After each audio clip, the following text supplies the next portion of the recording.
The story begins with the Grim Reaper and Crossbones chasing Captain America and Iron Man in the Quinjet all over New York City. Steve Rogers, aka Captain America, is steering the Quinjet, struggling to hit the enemy aircraft, and complains to Tony Stark, aka Iron Man, about their ship's targeting system. The enemy aircraft later makes its move and latches itself on the Quinjet. When the hatches open, it reveals a one-on-one shoot-down between Iron Man and Crossbones. Their shooting has compromised the Quinjet's stabilizers, and it is headed for a crash landing in Central Park. Captain America jumps out of the aircraft and secures the citizens when he is hit from behind by Reaper. After a snarky comeback, Iron Man gets hit by a device that also took him out. Captain America regained consciousness, but it was too late as Crossbones had abducted Iron Man and escaped with their aircraft. Crossbones and Reaper return to an abandoned warehouse and drag an unconscious Iron Man. Reaper wonders why Crossbones is getting paranoid, explaining that he worries about the unexpected.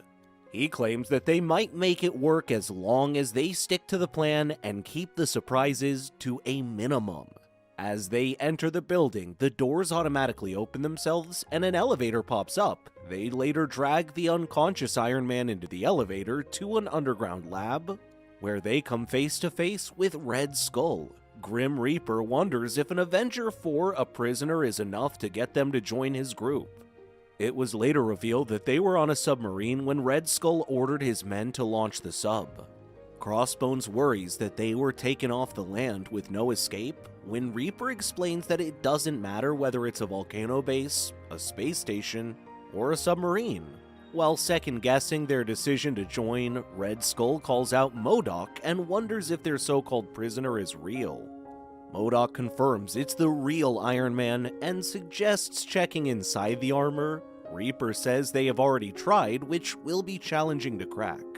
MODOK gets furious when Reaper claims to be the same scientific expert as him. Crossbones asks Reaper if he is sure that the armor is on lockdown, to which he responds that he is not Tony Stark and would not know anything about it. When MODOK uses his technopathic abilities to get a read into Iron Man's armor, he confirms that Tony Stark embedded neuron inhibitors into the armor. MODOK claims that there is more than one way to crack an egg, in this case, Iron Man's suit. When MODOK forcibly pried the armor open, it shot lasers at him, to which he was taken aback. Iron Man speaks up and claims Reaper and Crossbones locked his armor when they tried to open it themselves. When Crossbones gives him a look, Reaper explains that he did try to warn MODOK. MODOK is furious and demands they bring Iron Man to his lab so he can rip his armor apart piece by piece. Red Skull compliments them and claims that they may have room for them both in his cabal. Red Skull explains that the Avengers are said to face threats together where no single hero can. Hence, he thought it would be fitting for their greatest foes to work together to destroy them. He then brings them to a hangar showing weapons and tanks they have amassed to go against the Avengers. Crossbones claims that this was bigger than they both could have imagined. Red Skull declares it is a breathtaking task building an army unlike any the world has ever seen. Crossbones and Grim Reaper suddenly ask him too many questions, like how many troops do they have, what are they paying him, and what fuel source do they use on the sub. Red Skull claims that these are rather sophisticated questions for mere foot soldiers. Crossbones and Reaper are suddenly insulted for being treated as foot soldiers. When they take out and bring Iron Man to them, suddenly a couple of vampires appear out of thin air and ask Red Skull who they are. Reaper suddenly kicks one of them, to which Crossbones is confused why he impulsively attacked the vampire. He explains that they don't work well with vampires because they can take over anyone they bite. More vampires show up, and when one of them pins Reaper to the ground, Crossbones comes up from behind, saving him. When Reaper tries to attack the vampires with his weapon, it doesn't work. Red Skull explains that MODOK has placed a security protocol on the submarine, which dampens all the tech and renders all weapons useless on the sub. He believes it helps keep everyone on their best behavior, while explaining that further hostilities between members will be dealt with severely. The vampires retreat, but not before claiming that Dracula will be hearing of this outrage. Grim Reaper is shocked to find out that Dracula is part of the Cabal, to which Red Skull claims that they have no idea of the power they have amassed. to face the Avengers. Suddenly an alarm goes off and Red Skull explains that their guest has arrived. Crossbones wonders who it is, given that they are 2,000 feet underwater. Later they meet Attuma, the so-called warlord of Atlantis, who returns after promising to retrieve a powerful weapon. Red Skull assures him that everything has gone according to plan. He then orders Reaper and Crossbones to watch Attuma's men and claims that should the weapon do as Attuma promised, their war with the Avengers will end today. Meanwhile, at the lab, MODOK continues to work on Iron Man's armor while talking to himself, claiming that there isn't a technology that Tony Stark can build that he cannot undo.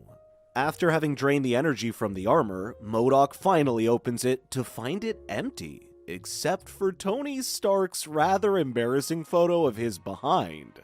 MODOK claims that they were tricked and shouts in outrage. Attuma's men suddenly claim they are hungry and demand that Crossbones and Reaper bring them food. Insulted by being forced to serve them, they ready themselves for a fight when MODOK shows up on the intercom claiming that Crossbones and Reaper have betrayed them. He orders the soldiers to bring them to his lab immediately. Captured, they unmask them both to reveal Steve Rogers and Tony Stark, pretending to be Crossbones and Grim Reaper. Steve breaks free and takes out Attuma's men. Tony wonders if he could have done that before they forcibly unmasked them. Steve claims that Tony had already done that when he tried to shock MODOK with his armor, when he tried to pry it open. Tony claims it was all for establishing credibility and explains that Tony Stark would never let anyone touch his armor without giving them a 20,000-volt iron slap. Steve claims that Tony's enjoying way too much with the role-playing while calling out for reinforcements and ordering the Avengers to assemble. When no one was responding, Tony tries his communication chip, but it too was not working, and he suspects something is blocking the card's transmission. With no reinforcements, Tony suggests getting his armor, but even that he could not manage. Tony hacks into the enemy computer to discover that the enemy surrounds them and has no way out. Steve suggests escaping through the aquaport or fighting to the communication center to call for help. Tony tells otherwise and claims he can hack into MODOK's tracking system to sneak into his lab and get his armor back. Steve claims that there is no time, but Tony insists that there is always a time when they are suddenly outnumbered. When Red Skull and Attuma walked into the room, Steve Rogers and Tony Stark were nowhere to be found, with Attuma's men beaten up and on the ground. Furious, Red Skull orders his men to search the sub while the Atlanteans search outside the ship. Attuma claims that his men only take orders from him. Red Skull calls him to tell his men when Attuma speaks up and tells Red Skull to watch his tongue, given that his so-called submarine is floating in his ocean.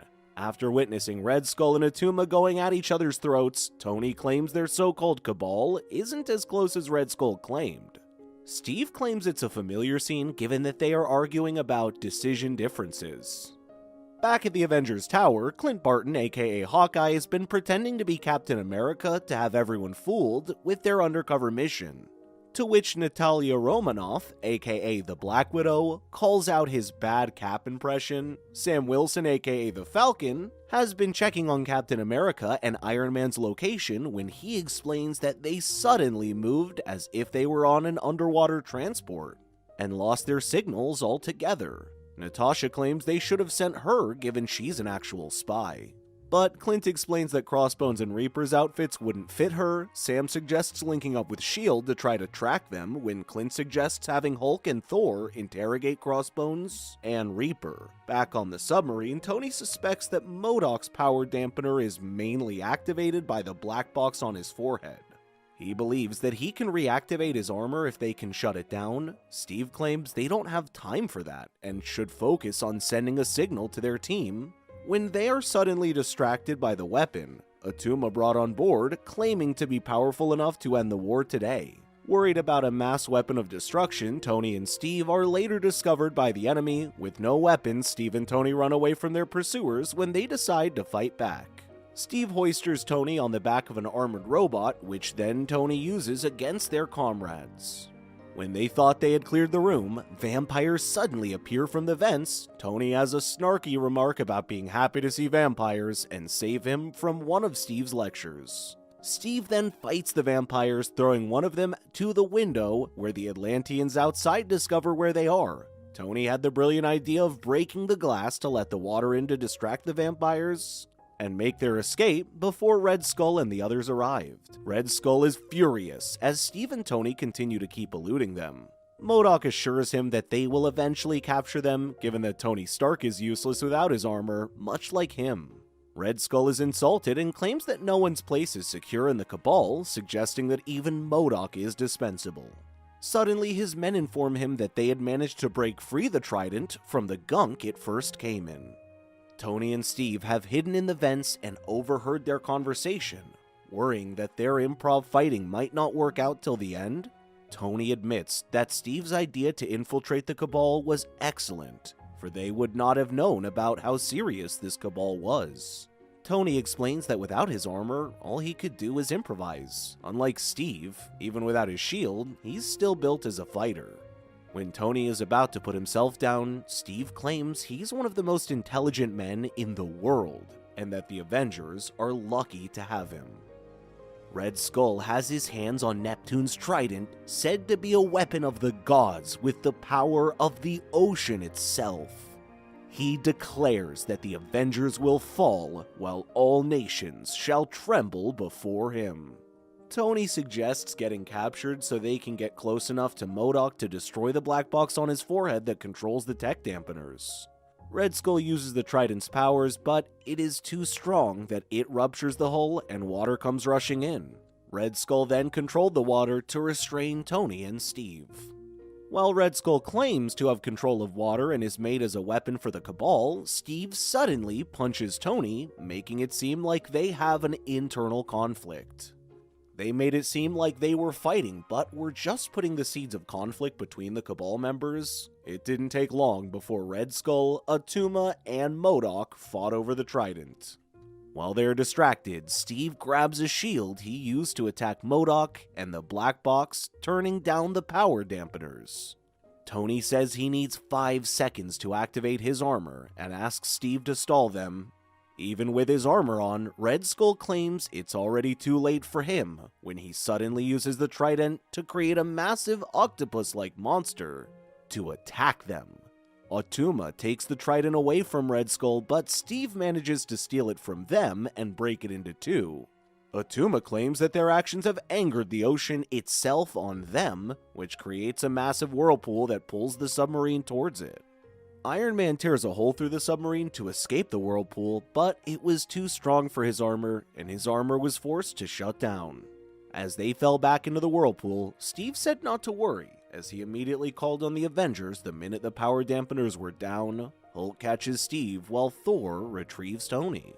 Back on the Quinjet, Natasha wonders how Steve and Tony could have survived with each other, as they usually have opposing priorities. Tony claims that he learned it is crucial to have a plan, while Steve says he learned to trust his gut more. The end. Thank you so much for watching. Check out these other videos, and please make sure to subscribe and tap the bell to be notified about our latest videos. See you next time.